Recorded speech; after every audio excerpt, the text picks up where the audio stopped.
Hey book nerds, welcome to my channel. In this video, I'll be talking about my anticipated reads for September, as well as talking about an upcoming giveaway when I hit, because hopefully that'll be soon, 500 subscribers.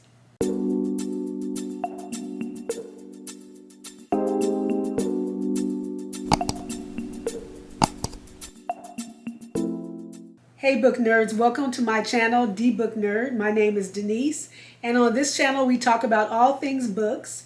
And if this is your first time visiting, welcome. You're only a stranger once. Please make sure that you hit notifications and subscribe so that you know when I have a new video that uploads. And thank you for those that have subscribed and have been continually giving me feedback and communicating with me and all that good stuff. So like I said before, this is a video about my anticipated reads for September. I'm keeping it short. I'm trying to keep it realistic. So let's go. The first book that I have is The Light on Halsey Street. And you all have probably seen this book too many times. I keep adding it to my TBR list and then it doesn't make it because I don't end up reading it. But this is by Vanessa Miller, and it is, I would say, a contemporary fiction or maybe even historical fiction, and with a little bit of inspiration, Christian, to it. And I'm not going to read the whole back again because if you watch previous videos with TBRs or anticipated reads, I've already talked about it. But I love this author, and it's about two girls who live whose lives are irrevocably intertwined the summer of 1985. So remember, I like that 1985 or the 80s vibe that's going to be going on with this book. In the streets of Brooklyn, New York. So I love that too. And neither will ever be the same in this coming of age story that spans decades.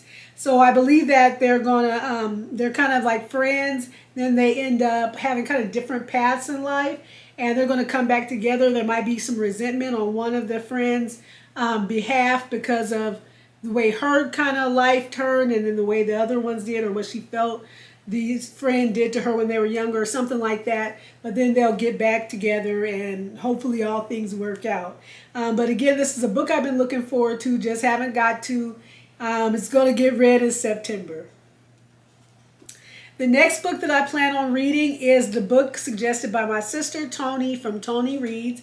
And this is a thriller because she only reads or predominantly reads thrillers. And this is a book by S.A. Cosby. It is called What All the Sinners Bleed. I'm looking forward to this one. I've heard great things about S.A. Cosby in general, and then my sister loves this author's writing, and this one just seems really good, and it's not too long. It doesn't seem like it's too long, so I definitely should be able to get through it. It says a black sheriff, a serial killer, a small town ready to combust. So good, compelling intro to the book. And it says Titus Crown is the first black sheriff in the history of Sharon County, Virginia. In recent decades, Sharon has had only 2 murders. After years of working as the FBI agent, Titus knows better than anyone that while his hometown might seem like a land of moonshine, cornbread, and honeysuckle, I'll take that, cornbread, secrets always fester under the surface.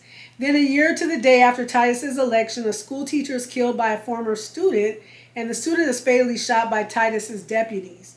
Those festering secrets are now out in the open and ready to tear the town apart.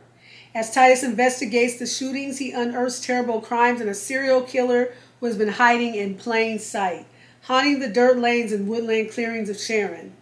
With the killer's possible connections to a local church and the town's harrowing history weighing on him, Titus projects confidence about closing the case while concealing a painful secret from his own past.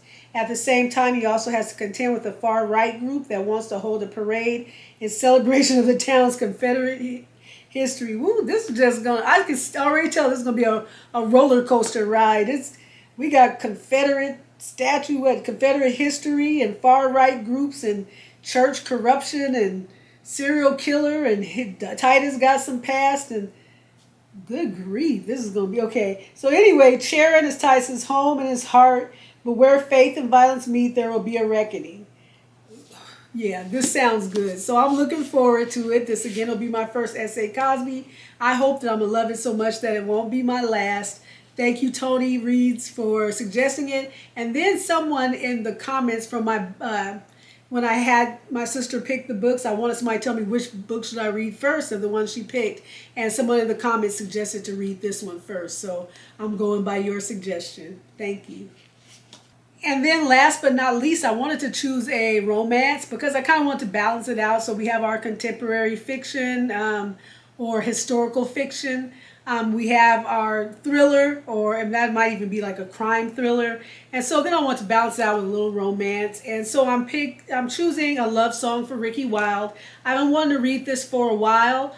And yeah, so I wanted to add this, something, light, pleasant. Romance and all of that, fluffy maybe. I think this might be a little deeper than the fluff. This isn't a rom-com, but it still provides the love aspect. And it says one florist, one pianist, one love story, 100 years in the making. Ricky Wilde has many talents, but being a Wilde isn't one of them. As the impulsive artistic daughter of a powerful Atlanta dynasty, she's the opposite of her famous socialite sisters. I love it because it's in Atlanta, and I now live in Atlanta, so I'm excited about reading this. Where there long-stemmed roses, she's a dandelion, an adorable bloom that's actually a weed, born to float wherever the wind blows. In her bones, Ricky knows that somewhere a different, more exciting life awaits. Okay, now I remember what this is about. And it looks like what Ricky is going to end up doing is going to New York, I believe. Yep, New York City. And she's got to explore kind of more who she is. She's not the socialite from Atlanta. She's more artistic and things like that than maybe her sisters are. And then she's going to meet someone, a mysterious stranger who knocks her world off balance in the most unexpected way. It says it's set against the backdrop of contemporary Harlem and 1920s decadence. I love the 1920s decadence and Harlem and all of that. So this gives me just the, Harlem Renaissance vibes and everything. It says a fairy tale of two passionate artists drawn to the magic and romance of New York and whose lives are irreversibly linked. So this just sounds really nice. So that'll be my romance, unless I change my mind. Sometimes I'm prone to change my mind. We'll see where, my reading, my reading mood takes me. So we'll see. So that is it for the books that I want to try to get through in September. And I noticed I was looking at my, I was looking at the stats from my story graph, and it looks like I read a lot more in the fall and winter months than I do in the spring and summer. And so I don't know if that was just a fluke last year or if that's a trend for me. I mean, it kind of makes sense the cozier times you sit back and read more, but we'll see. So I'm hoping that my reading will pick up and I can enjoy a lot of these books that I have. And with that, I do want to add, I'm about, at 471 subscribers. And I want to get to 500. I want to get to 1,000. I want to get bigger than that. I do love, the channel. I love the conversations that we can have with each other. But hey, I'm putting time into this, and I would like it to grow. So anyway, I'm getting close to 500. I hope that you can help me get to 500 by sharing the video, suggesting the video, or I should say sharing the channel and suggesting the channel. And once I get to 500 subscribers, or probably a little bit over because it'll fluctuate, then I want to do a giveaway. Last time I gave away a book when I got to 400, and this time I want to give away a gift card so that you can treat yourself to a book or some coffee, whatever us bookish people like to spend gift cards on. So help me get my channel to 500 or beyond, and then I will tell you how I'm going to decide on who will win I was about to say the $500 gift card. It's not going to be $500. I'm not making money off of YouTube. So, but who will win the gift card, and then you can treat yourself. So with all that said, please be blessed and be book nerdy.